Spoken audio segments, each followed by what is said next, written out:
Saudações, Vigia das Pessoas. Estamos vendo a série Classe VIP. A série Classe VIP tem por objetivo estudar a Bíblia diariamente. É verdade. Estamos aqui no alto da cidade mais rica do país. Sim, ele também tem, dinheiro. O estudo temático da Bíblia é muito importante porque ele faz fixar em nossa cachola os conceitos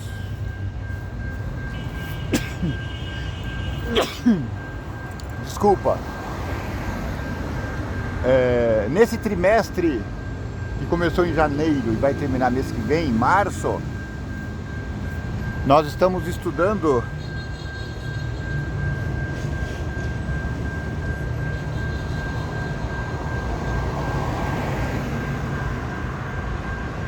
desculpa, eu acordei às 3 da manhã e tô com sono ainda. A justiça e o amor de Deus.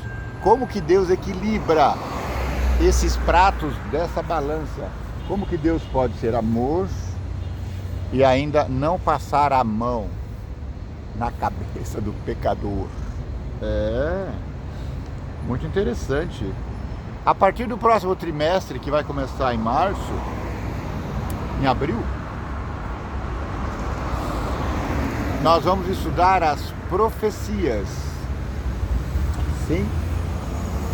E aí nós vamos nos aprofundar mais na primeira profecia bíblica. Sim, você é estudioso da Bíblia, saiba que a primeira profecia bíblica, a primeira promessa do Messias, está lá em Gênesis 3,15. Aqui a gente está só mencionando, mas no próximo trimestre nós vamos esmiuçar essa profecia. Os estudiosos apontam essa profecia como a primeira profecia messiânica bíblica. Nós já começamos o estudo.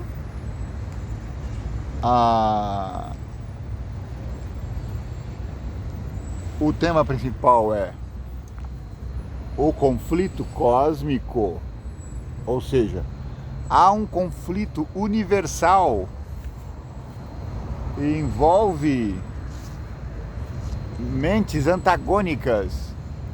Apesar de Deus ter criado Satanás e todos os anjos, o mal misteriosamente nasceu na mente dessa personagem chamada Satanás. E não se explica. A única coisa que fica para nós é o fato de Deus, na pessoa de Jesus, o chamar de inimigo. Sim, Satanás, de algum modo, de amigo de Deus, ele se tornou inimigo. Provavelmente, dizem os escritores bíblicos, motivado pela inveja. Quando Satanás viu que Deus tinha um filho, Satanás se sentiu preterido. E a partir de então, ele intentou desbancar esse filho. E a luta continua até hoje. Tanto é que várias religiões do mundo, inclusive as religiões cristãs, estão tentando desbancar Jesus Cristo, colocando-o na bacia dos profetas. Sim, Jesus também foi profeta, mas Jesus não é profeta. Gênesis 3,15. Porém, inimizade entre você e a mulher, entre a sua descendência e o descendente dela. Este, o descendente da mulher, lhe ferirá a cabeça, e você serpente peçonhenta, dragão, Satanás, lhe ferirá o calcanhar. Gênesis 3:15. Esse grande conflito é mostrado melhor essa semana por Jesus, através da sua parábola, o semeador.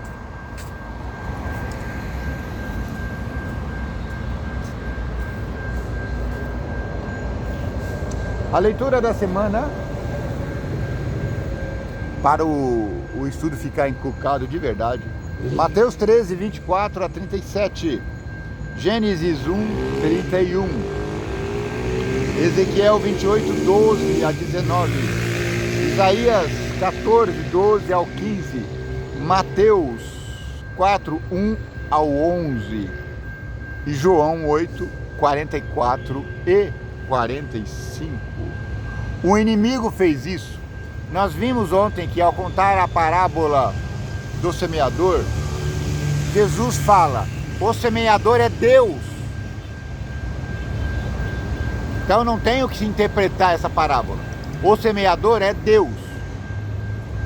É uma comparação. Vejam, o céu é assim. Aí ele contou a parábola do semeador. O semeador veio, semeou no seu campo trigo de boníssima qualidade. Só que quando a semente germinou, eles viram que além de trigo tinha outro instrumento ali, outro elemento, um elemento estranho, o joio. Aí os agricultores da casa, os funcionários, falaram: mestre, não semeaste tu somente trigo? Como é que estamos vendo aí joio? E aí Jesus fala: então o dono da casa disse: não, o inimigo plantou esse joio. Comparando com o céu, o inimigo plantou a semente do mal no céu. Então os agricultores disseram, os filhos daquele empresário, daquele sitiante: Senhor, tu queres que vamos lá e arranquemos esse joio para que a plantação fique limpa? Aí o agricultor disse, o dono da fazenda disse: não, deixa que o joio cresça junto com o trigo, porque pode acontecer o caso de vocês forem colher o joio. Como as plantas são muito parecidas, o joio e o trigo, quando jovens, são parecidos. Pode acontecer de você arrancar algum trigo no meio do joio. Então, deixe as duas plantações amadurecerem.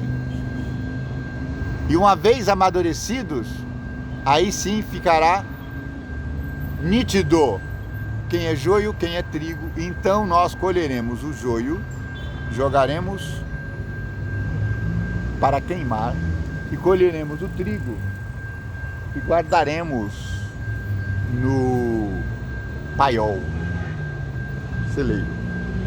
Tá bom. O que isso nos ensina?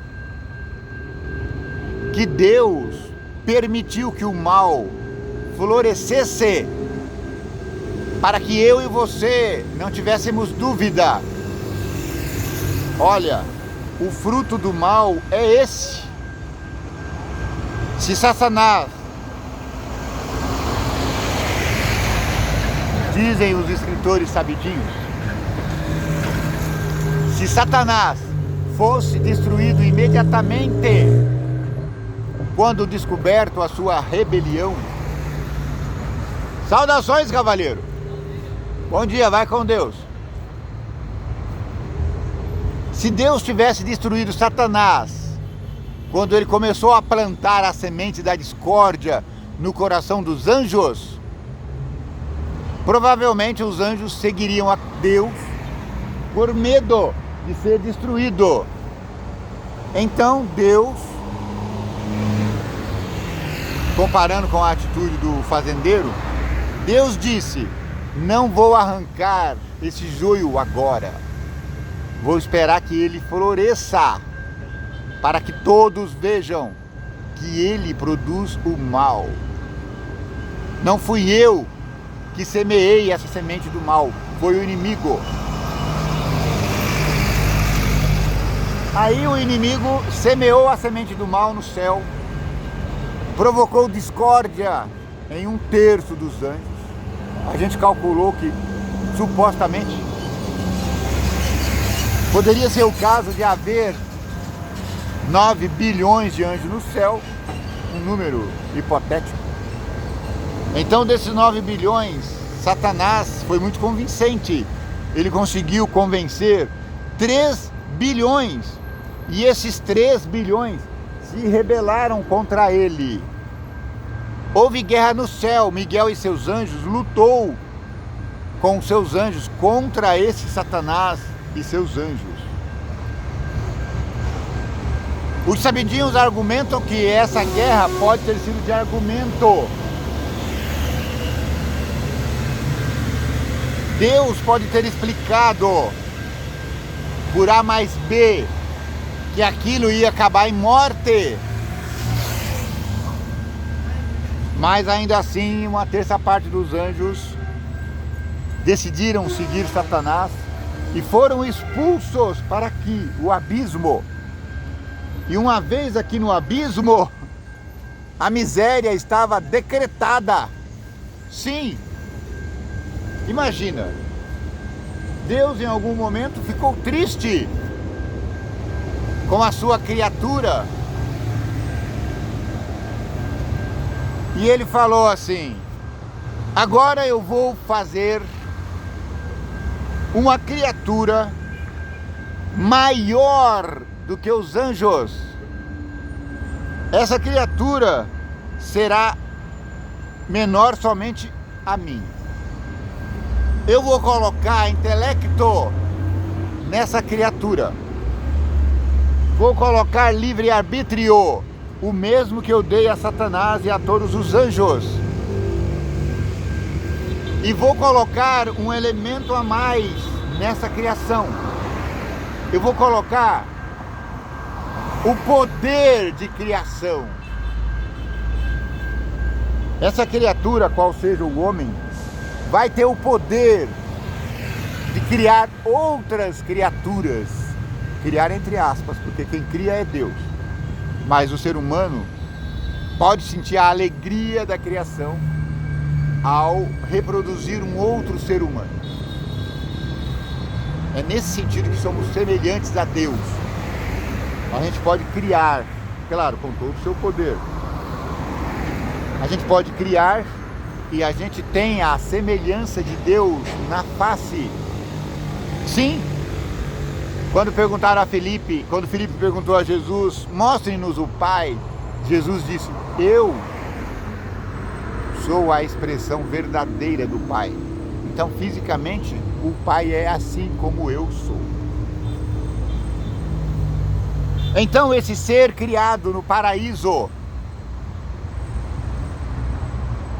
teve uma abundância de delícias.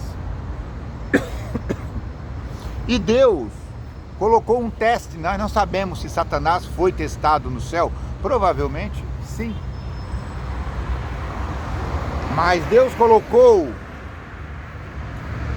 no jardim especial Adão e sua esposa e disse: podem comer à vontade de todas as frutas desse jardim. Tá vendo aqui?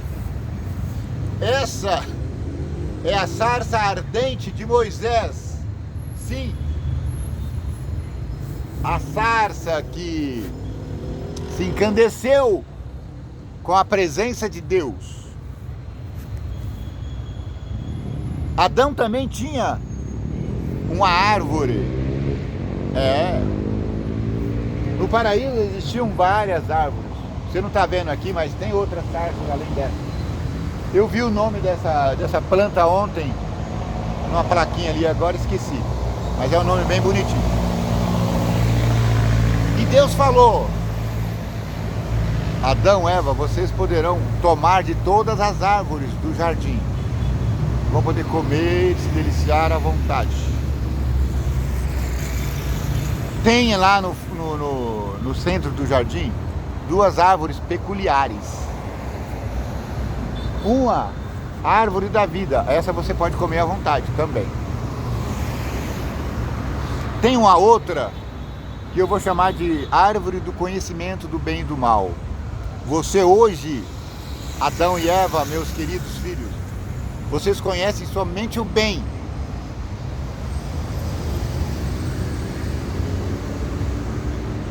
Mas como teste eu vou colocar aqui, eu quero saber se vocês são realmente fiéis a mim.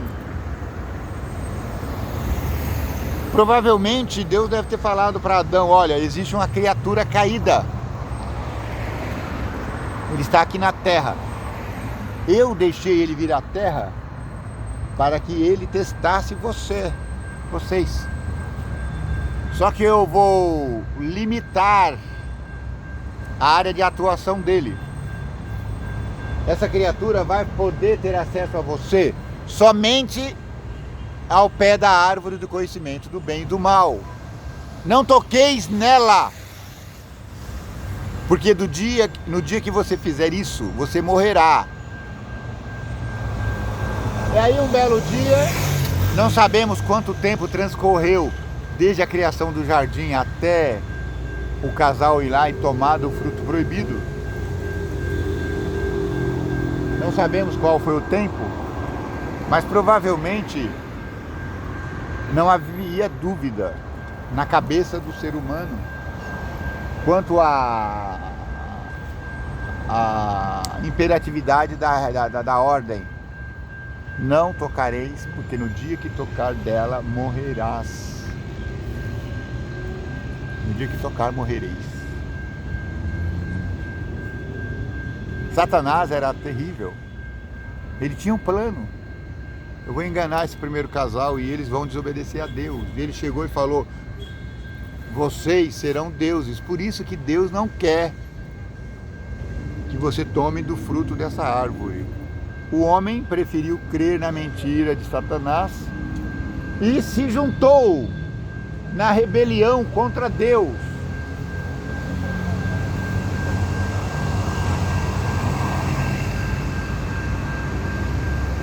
Deus falou assim, não.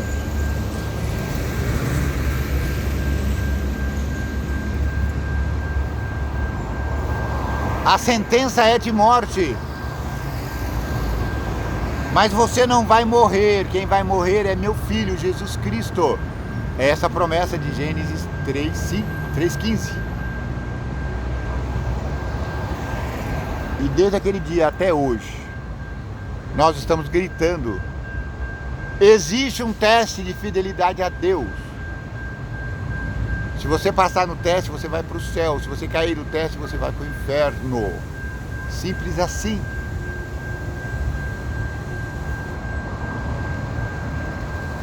E a parábola do semeador diz, não foi Deus que plantou o mal, foi o inimigo de Deus. O inimigo de Deus é Satanás. Satanás plantou o mal no coração do homem, depois de ter plantado o mal no coração dos anjos. E o mal plantado floresceu. E hoje, mais são os adoradores desse mal, se não confessadamente, mas na prática, do que os adoradores de Deus. O inimigo fez isso. O mal não é obra de Deus. O mal é inimigo, é produto da obra do inimigo. Segunda-feira, a origem do conflito entre bem e o mal.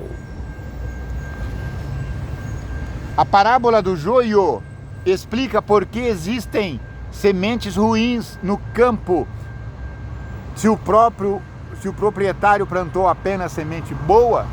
Sim, Deus plantou sementes boas, mas havia sementes ruins. Quem plantou essa semente ruim? Essa pergunta está ligada à outra. Se tudo que Deus criou era bom, como surgiu o mal no mundo. Leia lá, Gênesis 1:31.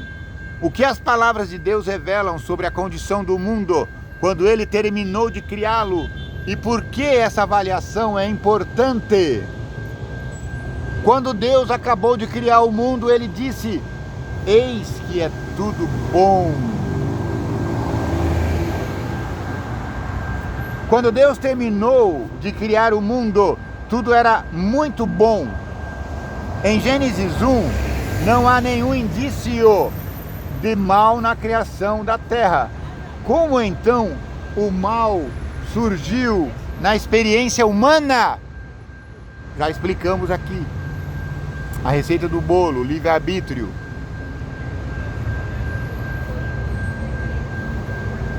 Como o mal chegou à terra? Que luz o livro de Gênesis lança sobre a natureza do conflito cósmico?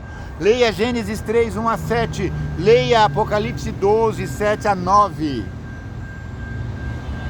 A serpente, meu amigo, identificada aqui como o próprio diabo, Satanás, peçonhento, dragão vermelho.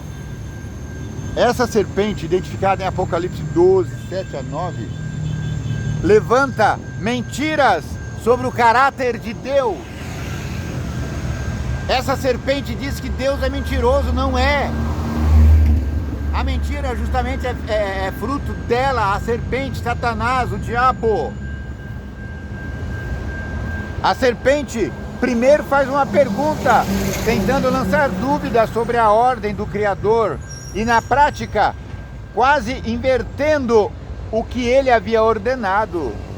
Lembra lá, Gênesis 3, a serpente chega, a serpente, o diabo, entrou no couro daquele pobre animal e falou como gente e disse: Deus falou para você não comer de nenhuma das árvores da fruta aqui do jardim?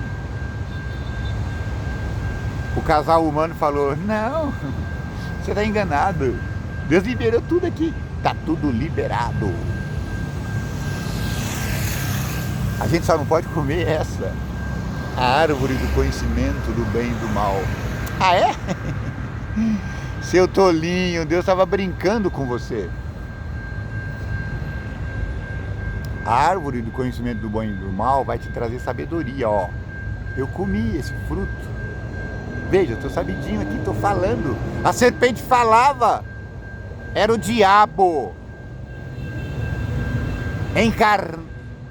Encarnado? Reencarnado. Sei lá, encarnado.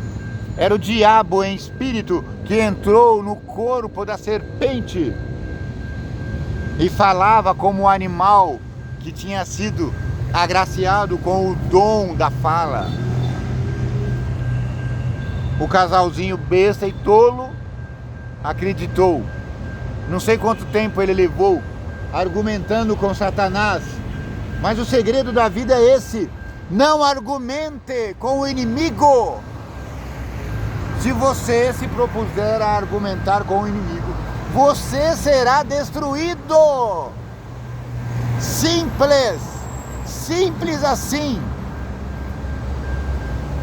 Essas igrejas que faz sessões especiais para conversar com Satanás e seus anjos, está fazendo a obra do inimigo de Deus, está fazendo a obra de Satanás e seus anjos. Não converse com essa gente.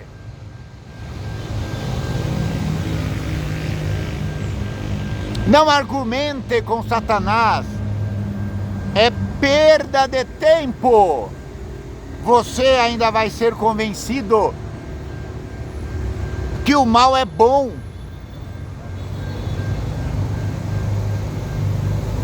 Depois, a serpente desafia diretamente o que Deus havia dito ao declarar a Eva: é certo que vocês não morrerão. Vocês vão morrer nada, é besteira.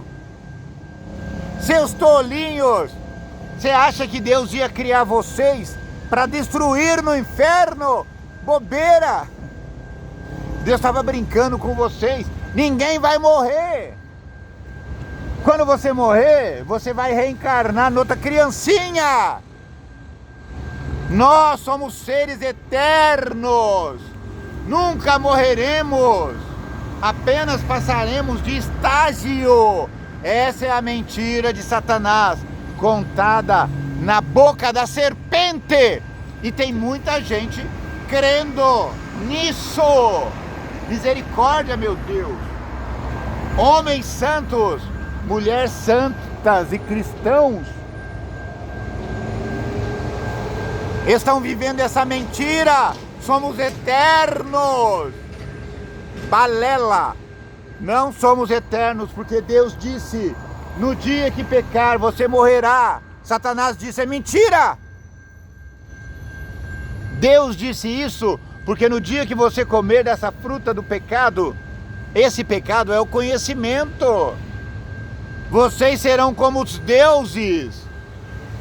Somos 9 bilhões de deuses andando pela rua. Essa é a mentira de Satanás. Mentira eficiente, que tragou 1/3 dos anjos e vai tragar 1/3 de humanos, ou até mais que isso. Pelo amor de Deus, entenda isso, meu querido, minha querida. Alguém, a serpente ou Deus, estava mentindo. Quem está mentindo é Satanás ou é Deus? Deus disse: você vai morrer. Satanás fala: mentira, ninguém vai morrer. A gente vai passar para outro plano. Quem está mentindo? Deus, o Criador do céu e da terra e das pessoas. Ou a serpente peçonhenta do Éden. Quem está mentindo? Em quem você vai acreditar?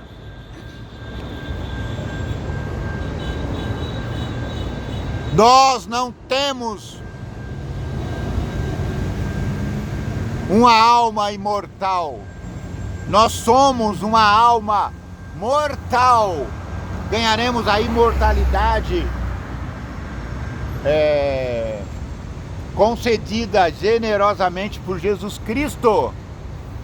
A imortalidade que Deus concedeu no jardim do Éden foi solapada, foi rejeitada pelo homem.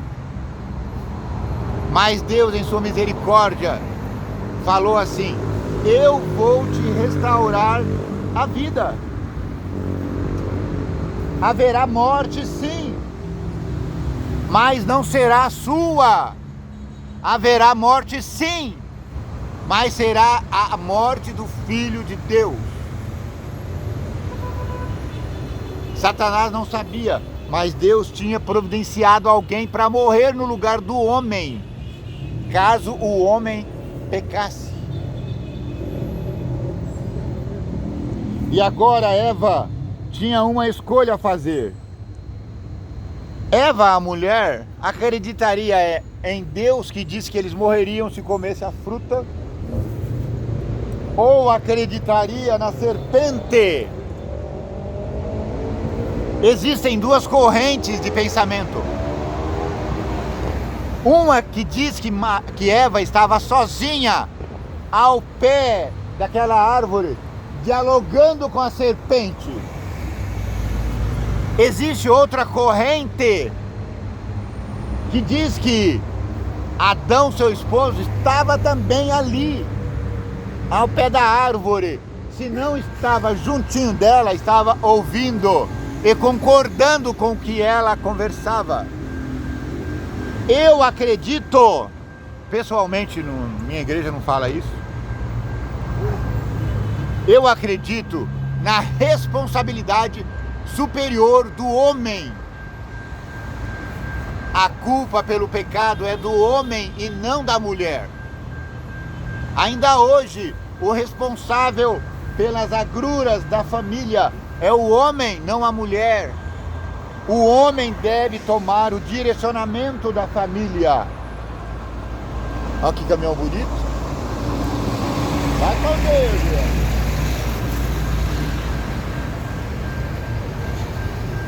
No final das contas, quando tudo terminar, será sobre o homem que vai ser colocada a responsabilidade pelo pecado e a responsabilidade pela salvação da sua família.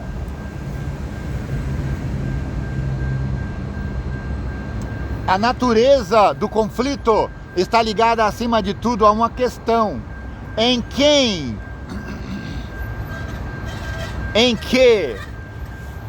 ou em quem nós acreditaremos? Você vai acreditar em quem? Na serpente peçonhenta ou em Deus, o Criador, que te fez a semelhança dele? A serpente peçonhenta está falando: você não vai morrer, você é eterno. Deus está dizendo, através de Jesus Cristo, você vai morrer. Ao homem basta, viver apenas uma vez, e depois disso o juízo. Em quem você vai acreditar? Em Deus, o Criador, ou na serpente peçonhenta? Miserável que enganou o primeiro casal e agora está te enganando também.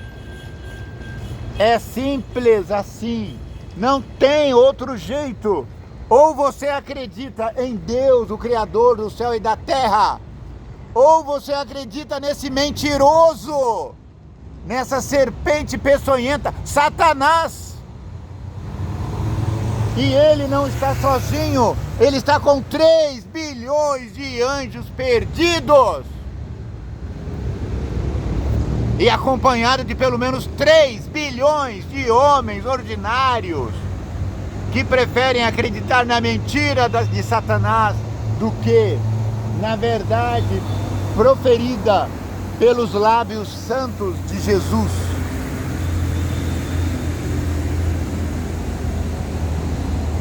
Em que você vai acreditar? Na mentira ou na verdade? A verdade é uma só, Jesus Cristo. O que tem a ver com o amor? Isso ocorre porque o que acreditamos sobre alguém, sobre o tipo de pessoa que ela é, e se é confiável, define se amaremos essa pessoa e confiaremos nela. E no caso de Deus, se ouviremos o que Ele nos diz. Você precisa saber que Deus é amor e confiar nele. Se Deus está dizendo que você morrerá, você morrerá. Se Deus está dizendo que você não é eterno, você não é eterno. A eternidade concedida ao homem não pertence a ele, pertence a Deus. Somente Jesus Cristo tem eternidade natural.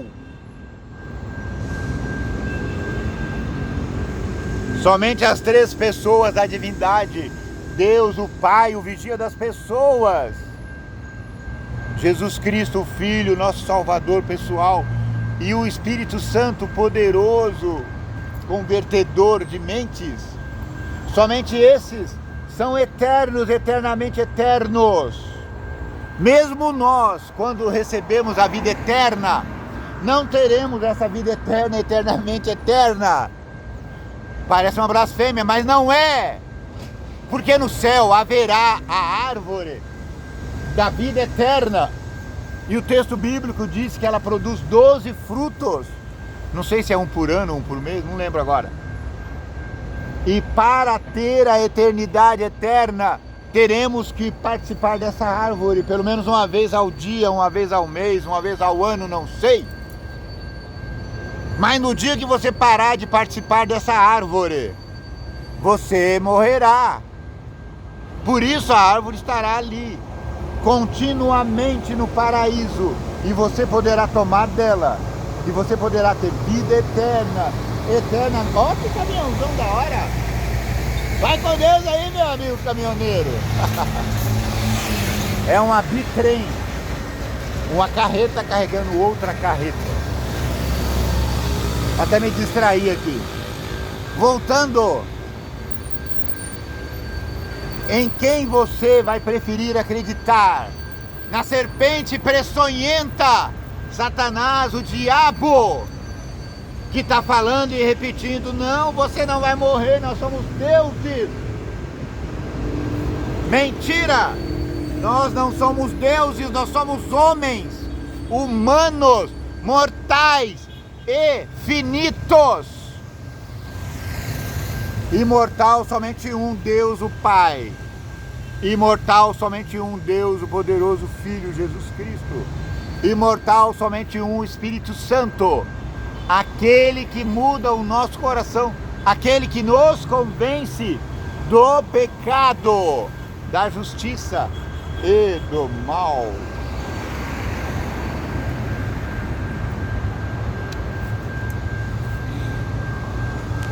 Leia de novo lá o verso áureo, Gênesis 3,15, que fala que Jesus Cristo vai esmagar a cabeça de Satanás. Em contrapartida, Satanás vai morder o calcanhar de Jesus Cristo. A declaração de Deus à serpente de que o descendente da mulher, o descendente é o Messias, feriria a cabeça da serpente, muitas vezes é mencionada como a primeira proclamação do Evangelho. É o proto-evangelho. Os sabidinhos dizem: aqui está a primeira aparição bíblica da boa nova do Evangelho, da boa nova do Messias Jesus Cristo. Aleluia, amém. Como essa promessa reforça a realidade do conflito e ainda assim traz esperança no meio dele. Gente, o Evangelho de Gênesis 3,15 é magnífico. Apresenta ao primeiro casal duas promessas que eles ficaram maravilhados. Haverá um filho. Adão, Eva, vocês não morrerão. Vocês se juntarão e terão um filho. E esse filho será perseguido. E esse filho vai ser picado no calcanhar por essa serpente peçonhenta. Mas não tenha medo. Essa serpente peçonhenta que está vivendo agora, está te tentando, está te atrapalhando. Essa serpente peçonhenta, veja o texto, já foi esmagada pelo Filho, pelo Messias, desde a fundação do mundo. Antes de criar o primeiro casal, Deus já tinha esmagado a cabeça de Satanás. Satanás só não sabia disso.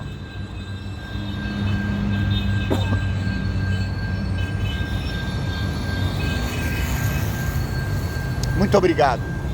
Amanhã a gente continua o estudo, tá bom? Que o vigia das pessoas te abençoa, te guarda. Que o vigia das pessoas tenha misericórdia de ti. Que o vigia das pessoas faça resplandecer o teu rosto sobre ti. Que o vigia das pessoas te dê paz. Bom dia, jovem. Você acabou de passar no YouTube. Quer falar bom dia para meus amigos aqui?